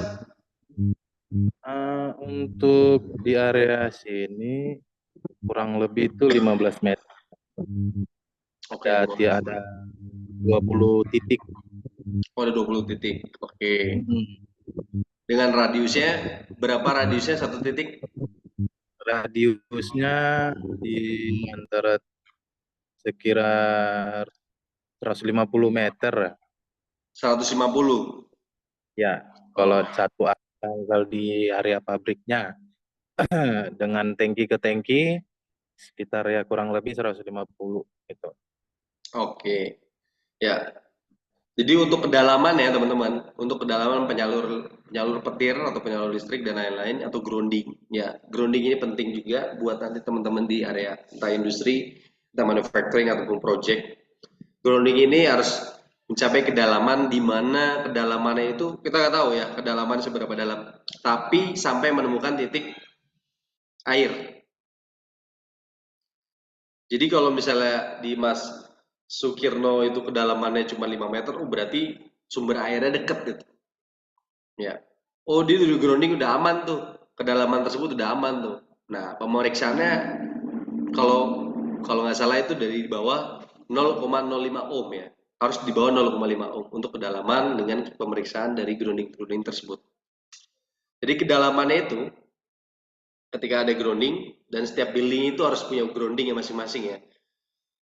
Kedalamannya itu tidak ditentukan dari berapa dalamnya, tapi seberapa ketemu mata airnya tadi. Jadi kalau memang sudah ketemu sumber airnya di bawah kedalaman itu sudah cukup. Kalau Mas Sukirno misalnya kedalaman cuma 5 meter, berarti daerah sampean banyak airnya nih di bawahnya nih ya. Jadi gampang dan airnya mungkin bagus ya. Lalu Mas Dovan ternyata lebih dalam lagi 10 sampai 15 meter misalnya. Itu memang kedalamannya berbeda-beda. Dan nanti misalnya di daerah pesisir atau dekat pantai itu jauh lebih, mungkin semeter 2 meter pun udah langsung ketemu air. Karena yang pengalaman saya pun ada semeter 2 meter udah ketemu air. Jadi ngegali 120 cm, tahu-tahu udah langsung ketemu air. Jadi grounding yang dihasilkan juga bisa lebih cair. Cuman khawatirnya adalah ketika grounding itu lebih dekat, ada overlap dan terbuka dari area yang di luasan area sekitar, itu bisa mengakibatkan kerusakan elektrikal yang ada di area tersebut atau di area grounding tersebut dengan area yang terbuka lainnya. Ini khawatir ketika terjadi elektrikal lalu diakibatkan kebakaran. Nah, grounding ini penting ketika kita bisa mencapai kedalaman yang efektif dan baik dan optimal. Ketika sudah kedalaman yang aman dengan dilihat lingkungan sekitar, mungkin nanti bisa direview juga Mas Sukirno di area sekitarnya groundingnya apakah di area overlap dan area lahan terbukanya sudah aman atau tidak. Apakah di situ langsung bertemu dengan sungai atau perairan atau tidak. Jadi ketika nanti khawatir, ketika nanti ada penyalur ataupun elektrikal yang dari atas petir tersebut, itu akan ke grounding dan grounding akan terbuka di area tali air ya atau sawah yang terbuka tersebut. Itu yang dikhawatirkan. Makanya mungkin memang sedikit kemungkinan terjadi, cuman itu bakal punya dampak yang terjadi ketika memang ada dan itu biasanya punya anak-anak kecil ya mandi maksudnya hujan-hujanan dan yang lain ya. Ketika hujan-hujanan dia lebih dekat ke area air atau tali air itu bisa mengakibatkan tersambarnya elektrikal bukan dari atas tapi pun dari bawah dari lompatan tersebut. Itu yang dikhawatirkan kita. Jadi teman-teman juga harus aware terkait dengan hal ini. Jadi untuk di lapangan ketika nanti mulai bekerja ataupun nanti di rumah segala macam punya tetangga yang lumayan tinggi banget ketika punya penyalur petir itu wajib dipertanyakan, Pak, kedalamannya sudah bertemu air atau belum? Jika tidak, itu pasti nanti berdampak ke TV atau elektrikal yang lain-lainnya ya. Jadi penyalur petir ini tidak tergrounding dengan baik dan akan bias ke area sekitarnya. Area biasnya sejauh mana Pak? Area biasanya sejauh biasanya 30 sampai 35 km dari titik radius yang ada di penyalur petir tersebut. Untuk titik radius penanganan penampungan untuk si penyalur petir ini macam-macam tergantung alatnya dan ketinggiannya. Kalau di Mas Dovan tinggi banget ini berarti ya. Saya nggak tahu tingginya berapa, dia sampai 150 ya Mas ya radiusnya ya. Itu sangat mencakup luasan sekali. Lalu kalau misalnya area tangki, ini wajib punya yang namanya grounding dan penyalur petir dengan baik. Jika tidak, kalau misal punya tangki berarti dia punya chemical yang disimpan ya. Benar Mas ya, kalau punya chemical yang disimpan berarti harus penanganan dengan baik dengan penggroundingan, pemeriksaan minimal 1 bulan sekali dilakukan pemeriksaan grounding. Grounding dengan alat kimia, dengan elektrostatik ini bisa mengakibatkan adanya kebakaran. Jadi sudah nemu segitiga apinya ya. Sumber panas, oksigen, dan panasnya. Ataupun sumber flammable ya. Flammable itu kimia tadi, di tangki. Grounding ini punya elektrikalnya tadi, elektrostatik yang dihasilkan. Lalu oksigen sudah ada di mana-mana. Jadi 3 komponen ini bisa menghasilkan kebakaran jika tidak ada penyalur petir yang baik. Jadi kalau Mas Dovan tadi udah bener nih, ada tangki, ada penyalur petirnya, dengan pemeriksaan kalau bisa sebulan sekali Mas diperiksa Mas ya, di bawah 0,05 ohm, itu harus dilakukan dengan intens dan itu harus direcord ya. Jadi preventif dilakukan agar menghindari kecelakaan yang diakibatkan, entah kebakaran dan lain-lain. Kita sering mendapati berita di lapangan, entah tangki Pertamina kebakaran, entah tangki mana kebakaran, entah tangki mana kebakaran, itu diakibatkan dari poin-poin tadi Mas, segitiga api yang sudah dibentuk. Yang pertama tadi penyalur petir atau penyalur yang tidak baik disalurkan, kurang baik disalurkan atau tidak tersalur dengan baik, ini juga bisa jadi masalah. Lalu chemical yang ada mungkin ada luapan namanya atmosferik dari kimia tersebut, dan itu biasanya gas yang dihasilkan dari kimia akan turun karena massa jenisnya lebih berat dibanding oksigen. Jadi kalau kita isi bensin biasanya dilihat ada gas yang keluar ya, turun di bawah. Itu yang menyebutkan massa dari gas yang dihasilkan dari chemical tersebut itu lebih berat dibandingkan dengan oksigen, dan oksigen akan naik ke atas. Ketika penyalur petir tidak berjalan dengan baik dan tidak berjalan dengan semestinya, dengan gas yang dihasilkan dari kimia yang turun ke bawah, itu bisa bertemu dan menghasilkan elektrostatik di bawah dan menghasilkan kebakaran. Oh, kebakaran nggak di bawah Pak? Iya, karena dia akan merambat Pak, merambat di titik tangki tersebut. Jadi dihasilkan adanya ledakan. Ada ledakan yang tersimpan, elektrostatik yang tersimpan, jadi menghasilkan explosion ataupun ledakan tadi. Kalau oksigen sudah di mana-mana, jadi tidak usah dibahas. Pasti ada oksigen di mana-mana. Dan itu pasti sering terjadi di area-area tangki. Beratnya adalah beban orang ketiga listrik pasti harus memastikan semua tangki atau semua area-area yang ada groundingnya, ada elektrikalnya, itu harus terpasang dan termonitoring dengan baik. Ketika ditemukan beberapa poin ya, di atas 0,05 ohm ya, ini harus dilakukan pendalaman ulang atau pengurutan ulang terkait dengan tembaga yang ada. Nah, tembaga-tembaga yang ada ini benar-benar harus dicek lagi ya, apakah sudah misalnya banyak jamurnya atau misalnya tertutup dengan kerak ya.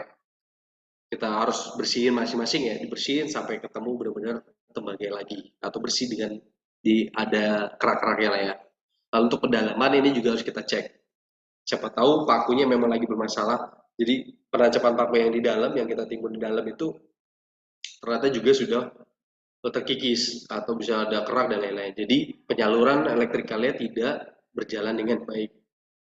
Ini yang penting, makanya harus ada preventif dilakukan setiap bulan. Pemeriksaan juga harus dilakukan setiap bulan. Di bulan Januari di 2024 dan dari Desember 2023 sampai Januari 2024 itu ada studi terkait dengan pembahasan grounding.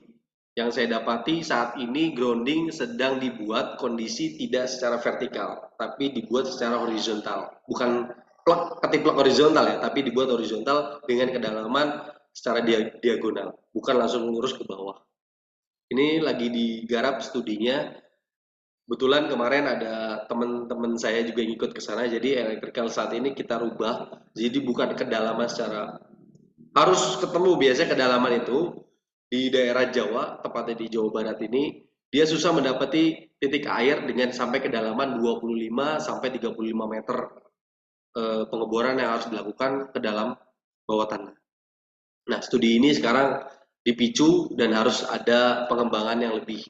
Dan ini ditemukan sekarang penemuannya sekarang adalah pembentukan secara diagonal pengeboran.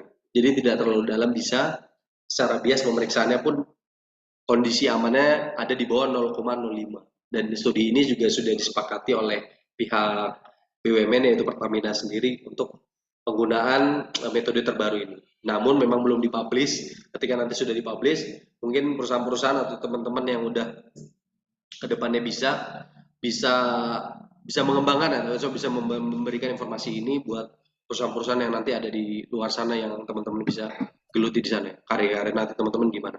Dan informasi ini sangat penting karena juga bisa mengurangi benefit biaya pengeboran dan lain-lain dilakukan teman-teman. Atau bisa salah satu jadi KPI ya Pak Sukirno nanti ke depannya. Kalau ada pengeboran, pembangunan lagi, nggak perlu sampai dalam, tapi dibuat secara diagonal, samping, nyerong gitu aja. Itu bagus Pak. Dengan cara penelitiannya juga masih bisa di bawah 0,6, di bawah 0,5. Oke, kalau yang elektrikal secara elektrostatik itu saya punya pengalaman pengalaman sendiri terkait dengan elektrostatik ini. Jadi kita waktu itu saya bekerja di perusahaan kimia, kita sedang bersihin pipa, ada pipa panjang ya, panjangnya itu kisaran 50 sampai 70 meteran. Dan pipa ini setelah ada kegiatan transfer solvent. Solventnya kalau nggak salah waktu itu toluene. Ya. Solvent toluene. Kalau kimia, teman-teman kimia ataupun pernah dengar toluene adalah salah satu bahan yang dibuat untuk bahan parfum atau pewangi lainnya ya. Jadi toluene sudah ditransfer dan kita mau dibersihkan. Jadi mau dibersihkan si pipanya ini, lalu kita tiup menggunakan angin. Ketika kita tiup menggunakan angin, terjadi ledakan dan kebakaran di dalam pipa tersebut. Kenapa terjadi? Karena ada elektrostatik. Kenapa ada elektrostatik? Karena ada gesekan angin dengan pipa yang ada di dalam. Kalau angin diinjek dalam satu pipa dengan pressure yang tinggi, itu akan mengakibatkan gesekan dari si angin ini dengan pipa. Pipa ini akan menghasilkan elektrostatik. Nah, ada api dari mana? Dari solvent yang ada, sisa yang ada di dalam pipa tadi, toluene tadi. Jadilah terbakar api di situ. Sepanjang pipa tersebut mengeluarkan api, di mana output incomingnya mengeluarkan api dengan tembakan angin. Jadi kenceng banget ya apinya. Itu saya pengalaman pribadi, saya melihat langsung dan saya kebetulan juga menangani kondisi kebakaran tersebut. Ketika sudah di flashing, api itu menyebar luas dan akhirnya melambung tinggi ya. Ketika ada output, kalau misalnya pipa 1 A ke B, ini A injek ke angin, yang B-nya di sini ada penampung ya. Biasanya ketika ada air, sisa-sisa airnya bisa ada embernya ya buat nahan di bawah. Nah, embernya tersebut kan sisa toluene. Akhirnya itu ya terbakar juga dan ikut terbakar. Apinya lumayan sampai 3 meter. Ember kecil padahal. Jadi api sampai 3 meter tingginya. Dengan penanganan apinya, dengan penanganan untuk mematikan apinya gampang. Matikan oksigennya, lalu kita tutup pipa tersebut. Jadi menghilangkan api atau menghilangkan oksigen yang ada di dalam pipa. Ketika sudah ditutup, baru dibuka kembali. Dan itu mengurangi, disebutnya metode chain break reaction, jadi menghilangkan oksigen tadi. Jadi pipa tersebut ketika sudah ada apinya, waduh, kalang kabut itu ya orang-orang pasti. Habis itu matikan sumber angin yang karena siap untuk meniup tadi, ditutup anginnya, ditutup sisi yang A, misalnya ditutup pipa sisi yang A, lalu seberang selanjutnya ditutup dengan sisi yang B. Ditutupnya menggunakan apa? Macam-macam. Mas ada apa di situ? Kita gunain aja. Jadi kalau saya waktu itu saya basahin baju seragam karena adanya seragam ya. Kalau mau ambil baju lebih jauh pakai seragam, saya buka seragam, saya basahin seragam, lalu saya tutup pipanya. Jadi oksigen yang ingin masuk ke dalam pipa sudah terisolasi dalam penutupan tersebut. Wah, itu ya harus berani-berani ya, mentalnya benar-benar dicoba. Ditutup, akhirnya oksigen itu mati atau pengapian itu mati di situ. Elektrikal, orang-orang elektrikal itu musuhnya adalah elektrostatik dan strum ya. Jadi sumber aliran listrik ini yang harus benar-benar ditangani lebih baik. Jadi teman-teman harus lebih kuat, bisa tahu cara menghandle-nya seperti apa. Lalu kalau misalnya ada orang, kalau di project juga saya pernah lihat atau pernah dengar ada briefing ataupun terkait dengan project, itu dia tersetrum dan dia nempel, ya tangannya nempel. Nah, caranya gimana mas? Caranya kalau kita megang kita ikut kesetrum ya. Terus kalau kita dorong biasanya susah banget tuh. Kalau kita dorong pakai kayu segala macam itu susah tuh. Akhirnya caranya adalah si elektrikal yang tadi, tangan yang tadi harus kita tebas, maksudnya kita pukul ya. Di lawan arah genggaman. Kalau misalnya dia genggam gini berarti dari sini kita pukul. Kita lepas ketika si kabel ini ataupun elektrikal yang bisa short ini menyentuh lantai ataupun menyentuh area lahan di bawah atau tanah atau nanti ada area lahan yang lainnya, itu teman-teman dilarang berjalan langsung seperti biasa. Jadi harus gesek jalannya. Ya, kenapa? Karena untuk kalau aliran listrik di tanah ya, jadi dia balik kembali dari sini ke sini, terus turun lagi ke sini. Jadi hanya nyebrang saja. Tapi kalau sampean buka dan ini aliran listrik tidak ada untuk groundingnya, nah ini sebutnya nanti grounding lagi ya. Grounding tidak ada, mengembalikan ke tanah tidak ada lagi, dia akan menendap di tubuh kita dan itu ya bisa terjadi namanya tersetrum. Teman-teman harus pahamin dulu nih cara-cara. Oh ini kalau saya main listrik berarti tahapannya seperti apa atau bahaya seperti apa. Ketika ada bahaya seperti ini, saya harus gimana? Seorang K3 listrik harus punya mindset seperti itu. Jadi ketika sebelum memulai lakukan pekerjaan sesuatu, makanya tadi dilihat instruksi kerjanya ada nggak? Kalau di permit ya, permit ada nggak? Instruksi kerjanya ada nggak? Lalu sudah tahu belum tahapan dan metode kerjanya seperti apa? Dan teman-teman K3 listrik ini punya tugas khusus untuk penanganannya seperti apa agar tidak terjadi fatality. Ya, fatality ini sangat dihindari mas, bapak-bapak, ibu-ibu. Kita terakhir kalau dapat data yang dari PLN 818 fatality itu terbakar gosong dan itu, aduh kasihan ya. Jadi datang dia niat kerja pulang cuman balikin nama doang sama sertifikat dikasih dari perusahaan. Jasadnya udah langsung dikuburin. Karena kondisi gosong itu kita punya aliran listrik dan hampir 80% di tubuh kita juga listrik, air semua ya isinya yang bisa mengandung mengalirkan listrik ini sendiri. Jadi listrik sangat berbahaya, tapi tidak berbahaya jika kita tahu penanganannya yang lebih baik. Sama dengan api ya, kalau kita nggak ada api kita nggak bisa ngapa-ngapain. Tapi kalau apinya sudah besar, tidak bisa kita handle pun kita nggak bisa ngapa-ngapain. Jadi kita nggak bisa handle, malah jadi berdampak fatal buat kita sendiri. Untuk sesuatu yang berbahaya bisa kita handle dengan baik jika memang kita tahu knowledge-nya. Ya, handlingnya gimana, caranya gimana. Dari tahapan-tahapan apa yang harus saya lakukan, ini juga harus tahu step by step-nya gimana. Sampai penanganan trauma. Biasanya orang-orang kalau udah kesetrum, udahlah, saya nggak mau lah tahu kesetrum lagi ya. Itu penanganan seperti apa. Jadi mengembalikan si kondisi mental teman-teman ya, ketika nanti si korban tadi terkena strum dan lain-lain, itu sampai kemana. Nah, K3 listrik sampai sejauh itu penanganannya. Dari planning pekerjaan sampai ke khawatir ketika nanti ada korban ya, sampai ke pengembalian psikis si korban. Atau si korban dikembalikan. Atau di-rotate dulu. Atau di-remove untuk area kerjanya. Sampai sejauh itu. Nah, untuk teman-teman K3 listrik, nantinya ke depannya ini punya tugas yang lebih lebih spesial ya dibanding K3 umum. Kalau K3 listrik dia memang lebih spesifik ngurusin listrik aja. Cuman kalau K3 umum secara general. Tapi kalau yang listrik ini punya spesialis ketika nanti dia lebih paham dan cenderung lebih mudah meningkatkan karirnya kalau sudah menjadi K3 listrik. Untuk teman-teman yang fresh graduate yang baru lulus atau yang masih kuliah, itu boleh ngambil spesialis. Karena biasanya yang spesialis ini yang lebih punya lebih enak dilihat, dan dia langsung di spesialis itu lebih bagus benefit ke depan. Ya, untuk K3 listrik bukan hanya mengcover kondisi di mana program kecilnya atau untuk perindustrian yang kecil, tapi untuk secara meluas ya, bahkan sampai area ke industri project-nya. Industri project ini dalam arti penanganan instalasi jaringan dan lain-lain, itu dia hanya memberikan advice. Penanganan konvensi seperti apa, toolsnya seperti apa, atau secondary programnya seperti apa. Secondary program ini relaynya seperti apa, rilisnya seperti apa. Program ini lebih banyak ketika nanti teman-teman sudah pure menjadi K3 listrik. Dan penanganan ini juga harus disampaikan kepada pihak manajemen nantinya.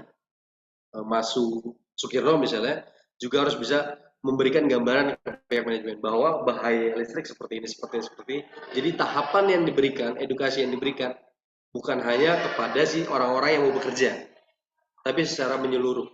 Jadi edukasi yang diberikan secara menyeluruh, entah secara media massal ataupun secara visual saja. Ya, program-programnya nanti dijenjangkan. Jadi kalau misalnya listrik dengan kejut sekian, aliran listrik sekian, beban sekian, ampere sekian, dan lain-lain, ini gambarannya itu ketika nanti kena orang itu seperti apa. Dan edukasi ini harus disampaikan terus, step by step-nya seperti apa. Gitu. Ini identifikasi bahaya listrik, ada 3, sengatan listrik, luka bakar, dan kejutan listrik. Kalau sengatan listrik ya langsung ya dengan sumber listriknya bertegangan menyebabkan listrik yang fatal. Entah sengatan yang fatal ini ada 2, yang pertama ke personel ataupun yang kedua adalah ke sumber listriknya. Ketika dia ada overlap dan hambatan atau beban listrik yang lebih, dia akan short ataupun mati. Ketika kita punya relay atau kita punya ampere sendiri, dia pasti sikringnya itu yang mati ataupun dia yang kalah. Tapi kalau ke orang, kita nggak punya hambatannya ya, kita nggak punya sikring kita ya, jadi kita nggak kena langsung, ya kita langsung terkena kejutan. Dan traumatik dari tubuhnya atau saraf yang kena aliran listrik, itu yang harus butuh perawatan penanganan dulu. Tidak langsung ditangani dengan baik, tapi harus diistirahatkan terlebih dahulu. Lalu luka bakar. Luka bakar ini alat listrik biasanya lebih ngeri ya, kalau saya melihatnya ketika sudah ada luka bakar, itu pasti berdampak langsung ke fisik, terlihat langsung dalam bentuk fisik. Entah itu terbakar dalam badan, ke tangan, dan lain-lain. Saya punya cerita pribadi, kebetulan teman saya berangkat kerja, kondisi hujan naik motor. Naik motor dia kerja, berangkat kerja hujanan, hujan-hujan. Ya, pakai baju, jaket, jas hujan udah pakai semua. Ya, jas hujan karena mepet waktunya, karena naik motor juga ngebut-ngebut ya, karena ngebut sampailah di perusahaan atau di pabrik.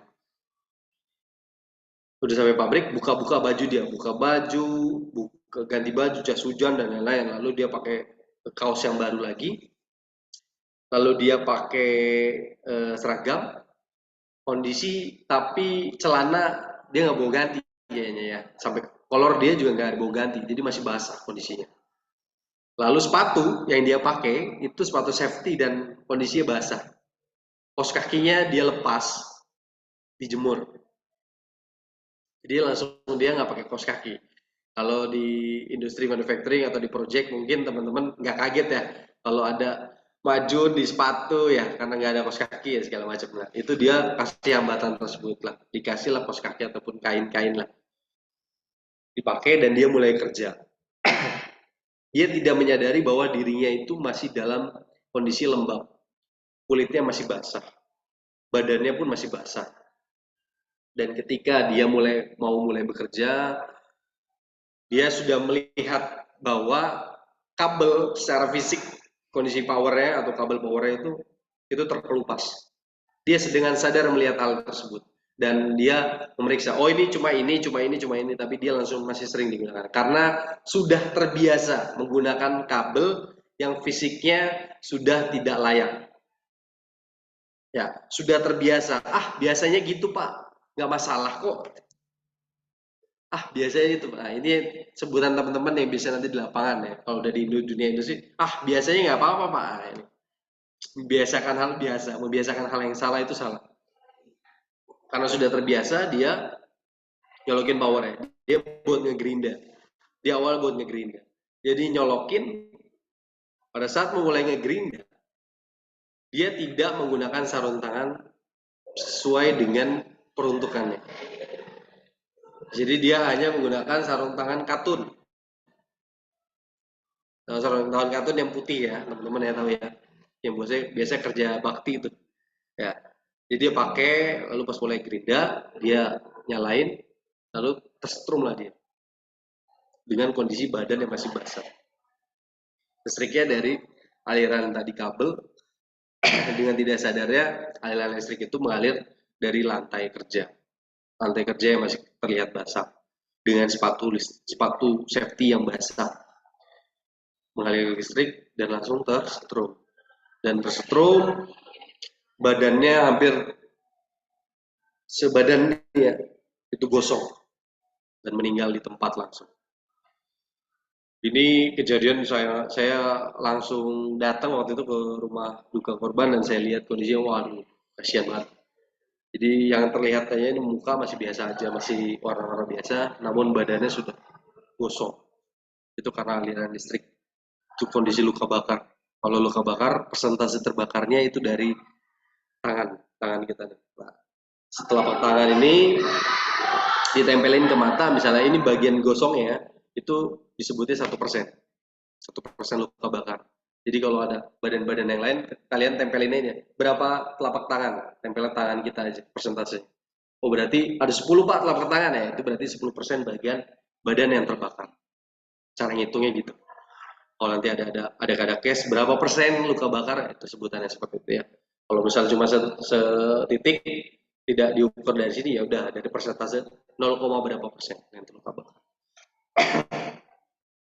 Itu teman saya, seusia saya yang terbakar, dia hampir kalau tidak salah itu 23% luka bakar badan. Itu langsung terbakar dan meninggal di tempat. Dengan saya kurang tahu, nggak ngelihat berita acaranya dan investigasinya, karena itu kerahasiaan perusahaannya dia, jadi nggak tahu tuh berapa aliran listrik yang dihantarkan ke tubuhnya atau terpapar langsung ke tubuhnya.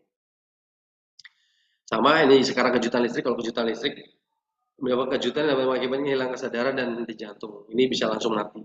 Kejutan listrik ini kalau bisa dikejut atau teralir listrik dan bisa langsung terlepas, dan itu terlepas, itu masih bisa ada kemungkinan tertolong. Tapi kalau teralir listrik dengan dipegang, dengan tidak bisa terkontrol dan tidak bisa terlepas, itu yang khawatir bisa terjadi lepasan dan terjadi luka bakar tadi yang langsung ke badan. Khawatir teman-teman nanti sebelum bekerja, saran saya tahapannya tolong diperiksakan area kerja, perizinan kerja, informasi area kerja ya. Tolong dikoordinir dengan baik, lalu dilihat sebelum bekerja, tools, alat-alatnya diperiksa dengan baik. Sebaiknya semua dilakukan menggunakan checklist. Checklist ini dibuat dari program. Programnya apa? Nah, program teman-teman ini yang harus di breakdown dari teman-teman lakukan observasi di lapangan. Kalau Mas Sukirno ini biasanya udah punya program ya dari atasannya misalnya, atau Mas Sukirno sendiri leadernya. Berarti Mas Sukirno harus punya planning buat program. Programnya apa? Oh hari ini atau bulan ini kita semua memeriksa kabel yang ada di sini. Dibuat programnya. Oh besok bulan 2 kita lakukan programan pemeriksaan grounding. Atau setiap bulan ini pemeriksaan grounding. Oke. Lalu selanjutnya lihat sikring yang sudah rusak atau belum. Pemeriksaan yang secara berkala. Lalu electrical tools yang diperlukan. Secara frekuensi penggunaannya itu intens. Sekali lagi, frekuensi penggunaan intens berarti dilakukan frekuensi pemeriksaan itu lebih intens lagi. Ya, kalau misalnya alat kejut dan lain-lain ya, di rumah sakit saya nggak ngerti nih ya. Industri rumah sakit seperti apa. Tapi tolong semua electrical, grounding dan lain-lain yang kaitan dengan electrical itu dibuat program dengan baik. Secara struktur yang sesuai. Dan kalau bisa pemeriksaan-pemeriksaan ini juga harus disampaikan ke pihak manajemen. Jadi ketika nanti menemukan kondisi abnormal condition yang dilakukan di lapangan, teman-teman yang lakukan program di lapangan itu menemukan kendala, bisa langsung tersampaikan. Dan sampaikan bahasanya adalah bahaya yang didapatkan ketika nanti terjadi kesalahan. Bahaya yang didapatkan, yang dihasilkan jika program-program ataupun jika tools-tools ini jadi diganti. Biasanya kalau perusahaan ataupun industri-industri ini biasanya dia mengkaitkan dengan budget, ya, mengkaitkan dengan benefit dan lain-lain. Tolong Bapak breakdown ketika nanti kecelakaan terjadi dengan biaya penanganannya sekian Pak, dengan biaya penanganan program ataupun alat-alat kita sekian Pak, frekuensinya jauh. Jadi bandingnya seperti itu. Jadi biar manajemen bisa inciting yes, ya, langsung mengatakan iya untuk program-program yang dilakukan Pak Bapak desa kalian nantinya yang jadi HSE K3 listrik. Ini penilaian risiko bahaya listrik. Identifikasi, sebelum mulai lakukan pasti lakukan identifikasi. Identifikasi ini penting. Jadi kita menentukan area kerja di mana, area lapangan di mana, di gudang, di kamar mandi dan lain-lain. Itu harus kita identifikasi dulu. Bahaya yang ada di area ini apa? Terkait dengan listrik. Oh, ini elektrikal bahaya. Kenapa? Karena ini ada kerusakan. Lalu ini elektrikal berbahaya. Kenapa? Karena ini dekat air. Penempatan yang tidak sesuai ini dekat air. Oh, ini harus direposisi. Ditulis semua, diidentifikasi per area masing-masing. Kalau teman-teman yang belum kuliah, yang belum bekerja lain, coba identifikasi tempat-tempat potensi kesalahan kerja terkait listrik yang ada di rumah. Oh, ini colokan yang banyak nih. Oh, ini bahaya. Satu colokan ya cukup satu, tidak ada terminal-terminal lainnya tambahan. Oh, berarti harus ada penambahan nih di sini.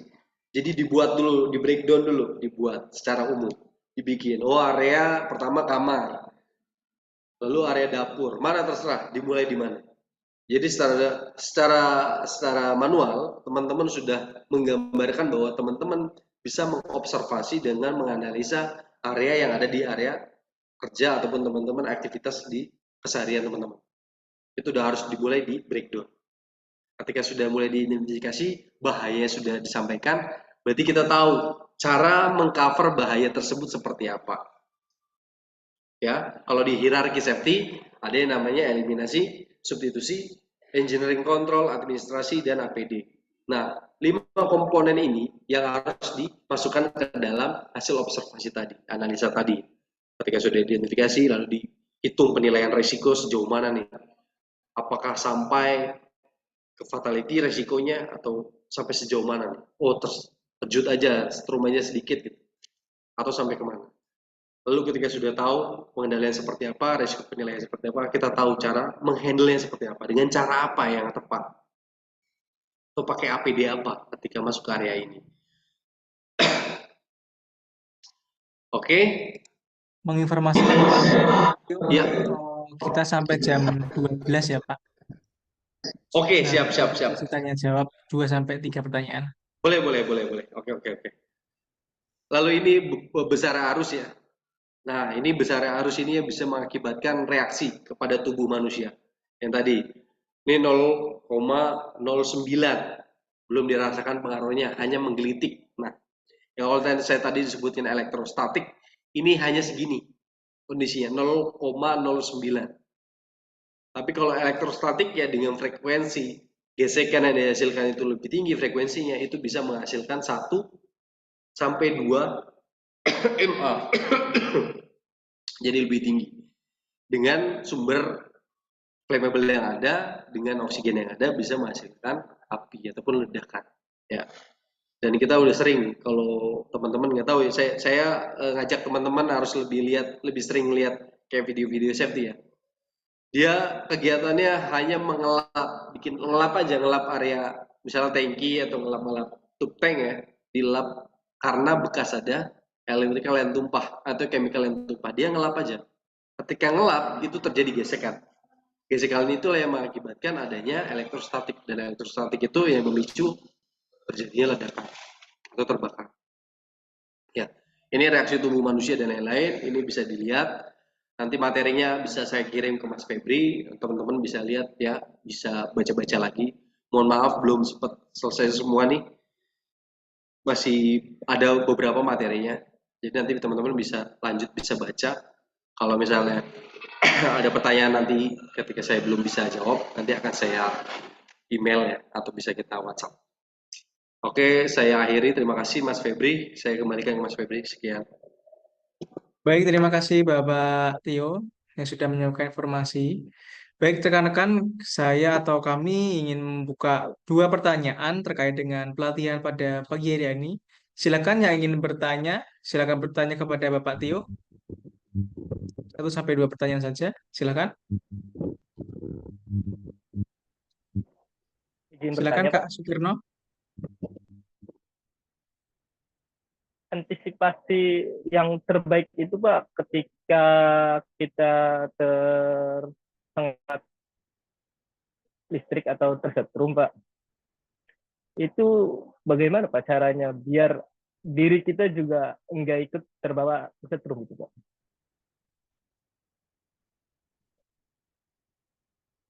Terima kasih, Pak. Ya Mas, mau langsung 2 atau 1 dulu? Mas Febri, 1 dulu ya. Ya, silakan Bapak langsung saja. Oke.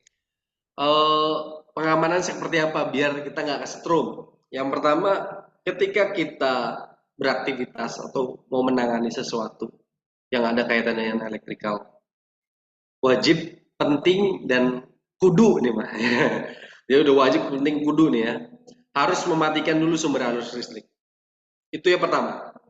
Pak, kalau kita tidak beraktivitas dengan listrik, tapi kita hanya lewat aja, tahu tiba-tiba tersetrum. Ini penanganan apa yang wajib kita tahu atau kita lewati ya Pak. Yang pertama tadi Pak, ketika kita megang sesuatu, entah itu tangga ya, handrail ya, entah di mana, di mall, di mana-mana ya, atau memegang pintu. Nah, ketika kita megang itu ada kejutan listrik. Kita wajib mengetahui dulu. Yang pertama adalah apakah kejutan itu hanya menggelitik sampai di tangan, biasanya, atau menggelitik sampai ke badan, terasa ya. Kita pernah tersetrum ya, tersetrum sampai hanya ke tangan saja, atau sampai ke badan, itu pernah kita rasain ya. Itu harus dibedain dulu. Kalau misalnya tersetrum hanya ngegelitik di badan, itu disebutnya hanya elektrostatik saja.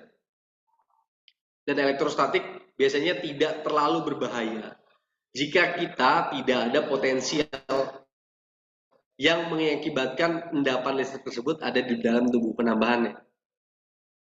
Contoh, kayak tadi teman saya ya, basah, kondisi basah, dia pasti ada endapan listrik yang ada penambahannya di situ. Itu yang bahaya. Tapi kalau dalam kondisi kita kering dan lain-lain, jadi masih aman-aman aja, itu elektrostatik disebut. Tapi kalau ini kejutan besar dan tidak bisa terlepas, biasanya tidak bisa terlepas ya, berarti pastikan dulu kita sebelum beraktivitas semua yang ada di badan kita tidak menggunakan bahan-bahan yang tidak mudah mengaliri listrik. Kalau yang tadi saya sebutkan, teman saya yang meninggal itu, dia menggunakan sepatu safety. Sepatu safety pasti ada besinya ya, dan itu kondisi basah.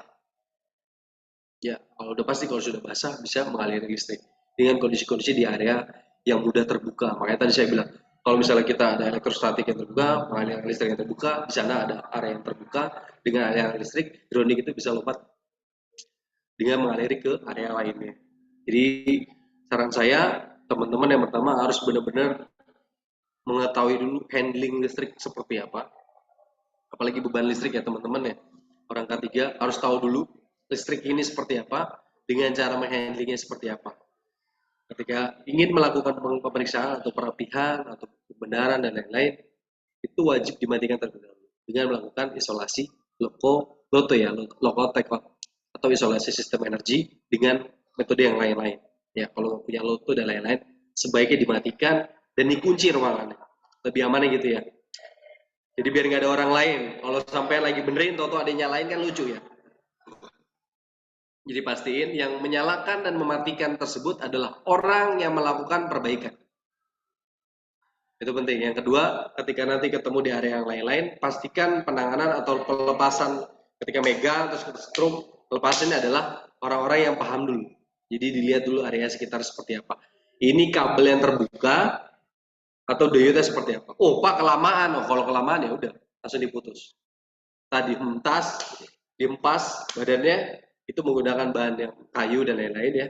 Itu dari lawanan arah dari genggaman tangan. Itu Mas Sukron. Semoga bisa menjawab ya Mas ya. Siap, Pak. Makasih, Pak. Ya, sama-sama. Baik, satu pertanyaan lagi yang ingin bertanya, silakan.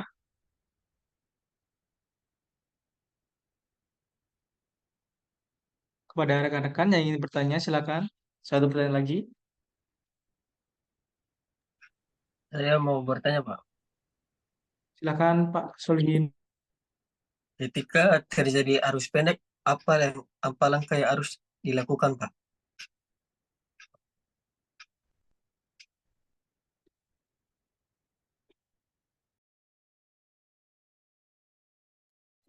Mic-nya mati.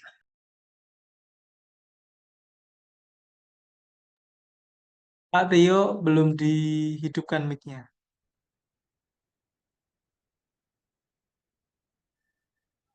Ya, Oke, sudah. pertanyaannya sama ya. Elektrik tersetrum ya semua ya. Oke. Eh, nanti akan saya kasih gambaran untuk penanganan secara komprehensif ya. Nanti saya kasih materi tambahan di sini. Nanti saya kirim ke Mas Febri. Jadi penanganan ketika langsung sentuh langsung atau sentuh tidak langsung terkait dengan listrik tersetrumnya dengan kabel ataupun elektrikal atau media lainnya, itu penanganan yang baik seperti apa. Tapi secara umum yang tadi saya sampaikan, ketika sudah tersetrum, empasannya adalah lawanan arah dengan menggunakan media yang tidak mengaliri listrik. Ya, yang kedua, yang tadi kalau misalnya elektrostatik, yaitu tidak terlalu berbahaya, namun kita cukup tahu ya bahwa ini elektrostatik. Jadi kita tahu tahapan seperti kedepannya seperti apa. Jadi agar tidak terjadi kesalahan-kesalahan yang sama. Nanti materi akan saya kirim juga ke Mas Febri. Bisa nanti minta tolong Mas di-share juga ya Mas ya ke teman-teman ya. Jadi biar Baik, Bapak. teman-teman bisa baca materi yang tadi saya ini dan nanti ada juga materi yang selanjutnya. Bisa dibaca juga. Jadi buat ada gambaran teman-teman di lapangan. Karena kondisinya secara umum kalau saya pernah lihat dan saya pernah simulasikan langsung ketika tersetrum itu pasti yang kita lakukan adalah kita empaskan dulu si orang yang tersetrum. Kalau kita nggak bisa, kita harus minta tolong orang lain. Ya, tapi kalau kita jodohnya nggak kelihatan, misalnya nggak tahu nih nggak ada orang sekitar dan lain-lain, ya khawatir berarti kita harus benar-benar observasi sebelum melakukan tindakan. Ya, secara umum hukum safety adalah bekerja tidak boleh sendiri ya. Secara umum hukum safety bekerja tidak boleh sendiri. Jadi bekerja minimal berdua.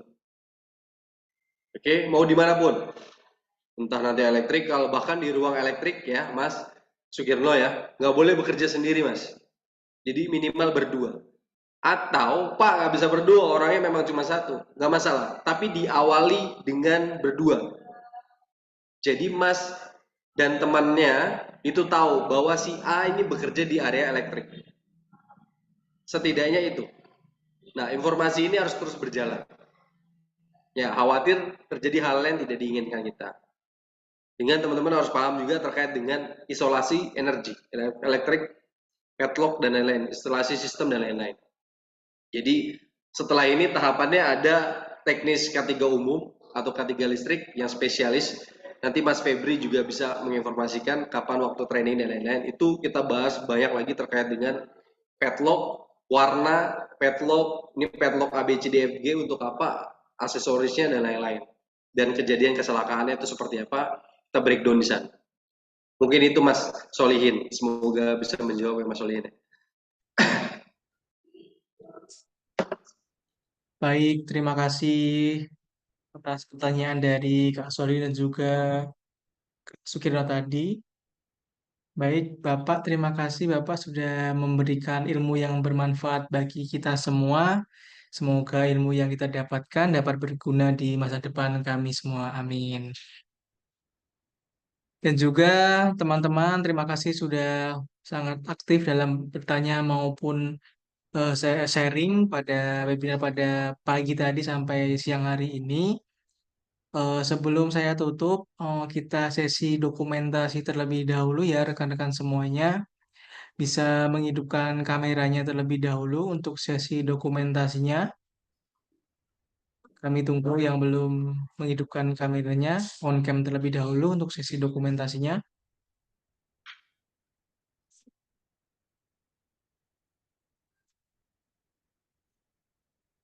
Untuk posenya seperti ini ya. Salam K3 ya rekan-rekan semuanya.